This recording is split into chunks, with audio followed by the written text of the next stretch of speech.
उसके बाद क्या रणनीति है? देखो, हरियाणा लोकहित पार्टी एनडीए का पार्ट है। हरियाणा के अंदर दो पार्टियां थी एनडीए में हरियाणा की, उनके अलग होने के बाद जेजेपी के हरियाणा लोकहित पार्टी एनडीए का पार्ट है।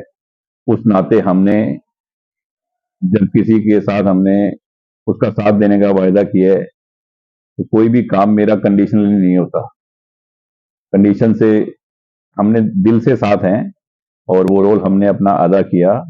और नामांकन के दौरान पूरे शहर ने और आप सब भाइयों ने देखा कि कैसे एचएलपी के सभी साथी, सभी वर्कर, जितने भी हमने गांव से सभी जिन लोगों को इनवाइट किया, बुलाया, वो सभी लोग आए। आगे का जो प्लान है, जब भी गांव में जो भी मेरे प्रोग्राम होंगे या जो भी रैली का प्रोग्राम होगा, जब भी जो मौका होगा उसके अनुरूप क्या करेंगे। आपके स्वरूप में प्रदेश के चुनाव को तीसरा चरण का चुनाव कल होने जा रहा है, मतदान का, तो आप देश में क्या देख रहे हैं?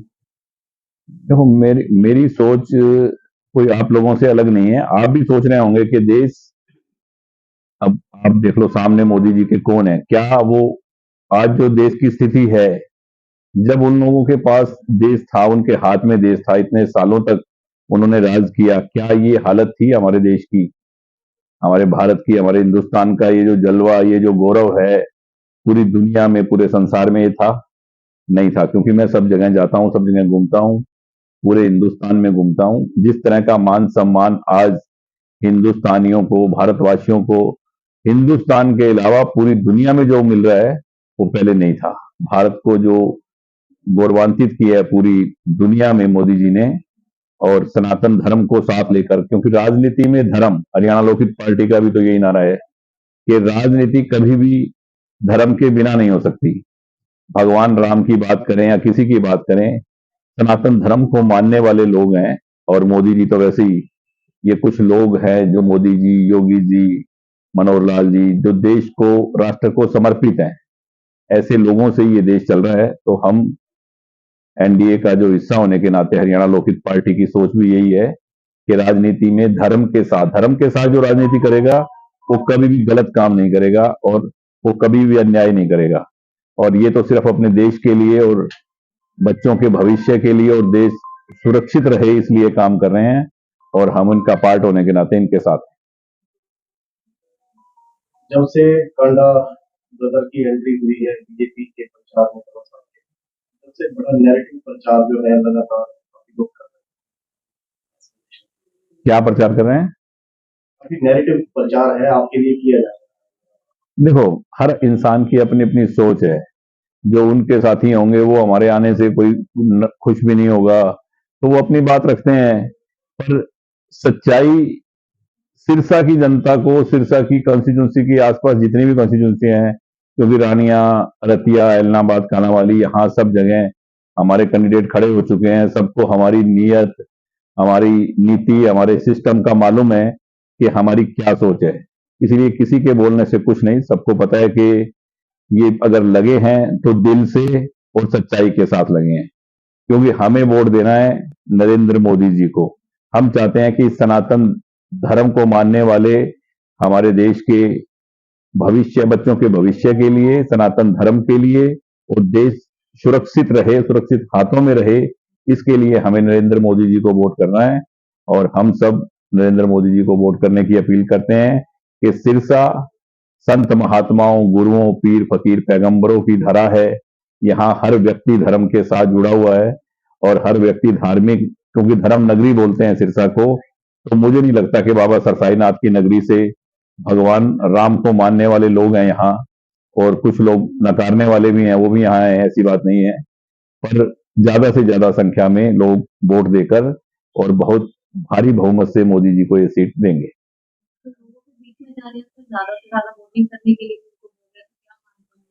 देखो, वोट तो इंसान का कर्तव्य है, उसका फर्ज है कि मतदान ज्यादा से ज्यादा करें। क्योंकि इसी से हमारे बच्चों का, हमारे देश का भविष्य तय होता है। तो मैं तो ये कहूंगा कि मतदान आप ज्यादा से ज्यादा करें। और मतदान इसीलिए बोलते हैं कि दान उसी व्यक्ति को करें जहां सार्थक हो। अपना वोट वहीं दें जहां आपको लगे कि हम हमारा परिवार, हमारा देश, हमारा धर्म सुरक्षित है, वहां हमें वोट करना चाहिए। अपने वोट को खराब नहीं करना चाहिए। कोई भी ऐसी जगह किसी के भी कहने से किसी भी ऐसी पार्टी को कहीं भी नहीं डालना चाहिए जहां लगे कि आपका मतदान, आपका दिया हुआ दान सार्थक नहीं है, जहां लगे कि आपके वोट की कीमत आपको नहीं मिल रही, कि आपका वोट आपके देश के लिए नहीं जा रहा, देश के भविष्य के लिए नहीं जा रहा, वहां नहीं डालना चाहिए। दावा किया जा रहा है कि एक तरफ लहर है। तो लहर क्या, लहर तो वो खुद ही नहीं मानते। कांग्रेस वाले जो इनके बड़े लीडर हैं वो खुद ही नहीं मानते। वो कभी ईवीएम की बात कर देते हैं, कभी किसी चीज की बात करते हैं। ऐसा नहीं है। पूरे देश को और पूरे कांग्रेस के शीर्ष नेतृत्व को भी सबको मालूम है कि एक बार फिर मोदी सरकार और हिंदुस्तान में मोदी जी आ रहे हैं। सीटों की मैं बात नहीं करता कि 300 से आ रहे हैं, 400 पार से आ रहे हैं, 500 पर लोगों ने पूरा मन बनाया हुआ है कि भारी बहुमत से एक बार हमने फिर मोदी जी को इस देश को उनके सुरक्षित हाथों में सौंपना है। वीरेंद्र सिंह अपनी अलग डुबकी जाते हैं, किरण चौधरी अपनी डुबकी जाती है। इस सबके बीच में आप कांग्रेस का भविष्य कैसे देखते हैं? देखो, कल ही जो समैन गांव में हुआ है वो भी आप सबको मालूम होगा। तो यहाँ क्या है कि हमेशा ही इनकी आपसी लड़ाई जो है कांग्रेस की, वो बहुत बड़ी बात है। आपस में लड़के आपसी फूट के कारण, और वही अब है। अब ये ना बोलने चाहें, पर अंदरूनी क्या है आपको भी मालूम है कि क्या हालात है इनके, क्या है। और आज जो इतने लोगों को सरकार की तरफ से जो सहायता मिल रही है, तो वो लोग सब वोट देने वाले हैं मोदी जी को। और इनका तो आपको पता ही है कि आज तक पहले क्या किया है। देखो, आज भी जो कैंडिडेट हैं जो बीजेपी के सामने खड़े हैं, वो पहले भी यहां आए हैं, पहले भी जीते हैं, उनकी सरकार भी थी। आप इतने साथी खड़े हैं, उनका किया हुआ एक काम मुझे बता दे जो मेरे शहर सिरसा के लिए, आपके शहर सिरसा के लिए उन्होंने किया हो, तो वोट क्यों? बस सीधी सी बात है। कल मुख्यमंत्री आ रहे हैं सरसा में तीसरी बार, जी। तो सर दिवाली में करेंगे उसके लिए क्या? डबावाली में कल उनकी रैली है, गोरीवाला में शायद उनकी रैली है। उसके बाद में सिरसा आएंगे, सिरसा के लोगों से मिलेंगे, यहाँ निशुराज में रुकेंगे और यहीं हम एक रात को उनके डिनर का प्रोग्राम कर रहे हैं। शहर के लोगों से मिलवाएंगे, शहर के जो काम हैं उनके बारे में उनसे बात करेंगे कि इलेक्शन के बाद में जो शहर के कुछ काम रुके हुए हैं। वैसे तो उन्होंने अभी इंटरव्यू में मेडिकल कॉलेज के लिए खुद ही कहा, जब आए थे नामांकन के टाइम उन्होंने खुद ही कहा कि सारी प्रक्रिया कंप्लीट हो गई है। वो आप लोगों ने कहीं दिखाया नहीं, जबकि लोगों को और हमारे शहर को इस मेडिकल कॉलेज की बहुत ज्यादा जरूरत है, ताकि जल्द से जल्द ये शुरू हो और सभी के काम आएगा ये तो ऐसे कुछ काम जो पेंडिंग है वो हम उनसे पूरे करवाएंगे जल्दी। कई जगह पे किसानों का विरोध लगातार देखने को मिलता है बीजेपी कैंडिडेट। मेरे को नहीं लगता भाई साहब कि कहीं भी किसानों का विरोध है, क्योंकि पिछले दिनों जब पंजाब में किसान बॉर्डर पे बैठे थे, जब कुछ लोगों से मेरी बात हुई थी, तो उन्होंने कहा कि हरियाणा के कुछ एमएसपी के रेट से भी ज्यादा भाव हैं और सरकार ने हमेशा मुआवजा केंद्र की तरफ से किसानों को, अगर पिछली सरकारों के हिसाब से देखें तो बहुत कुछ मान सम्मान और ये सब चीजें इस सरकार ने ज्यादा दी है। तो ये कुछ पार्टी के भी लोग हो सकते हैं, कुछ पार्टी के भी लोग हैं जो किसानों के भेष में किसानों को बदनाम करने के लिए किसानों की आड़ में अपना उल्लू सीधा करते हैं। किसान, कभी भी किसान को फुर्सत ही नहीं है इन कामों के लिए।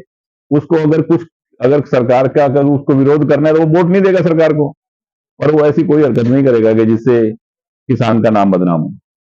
लगता है कि 400 पार होगा। लगता नहीं, मुझे तो पहले दिन से ही लगता है कि लोगों ने मन बनाया हुआ है कि हमने एक बार फिर मोदी जी को बहुत ज्यादा भारी बहुमत से जिताना है, और ये सब वोट हमें भी यहाँ कमल के निशान का बटन दबेगा और फूल जाके सीधा मोदी जी की झोली में गिरेगा और बहुत भारी बहुमत से सिरसा की भी जीत होगी। कुछ लोग मुझे कहते हैं यार तंवर साहब से लोग नाराज हैं, खुश नहीं है। मैंने कहा ये बात पिछले इलेक्शन में भी सुनने को मिलती थी।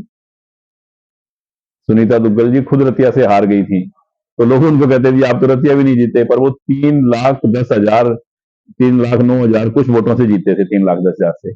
ऐसे ही इतनी बड़ी जीत तो अब भी होगी, इतनी बड़ी, इससे जीत कम नहीं होगी, क्योंकि लोगों ने मोदी जी को वोट देना है, कमल के फूल को वोट देना है, नरेंद्र मोदी जी को वोट देना है, इस देश का भविष्य तय करना है। तो लोग बहुत समझदार हैं, सोच समझ कर वोट देंगे और देश के भविष्य के लिए वोट करेंगे।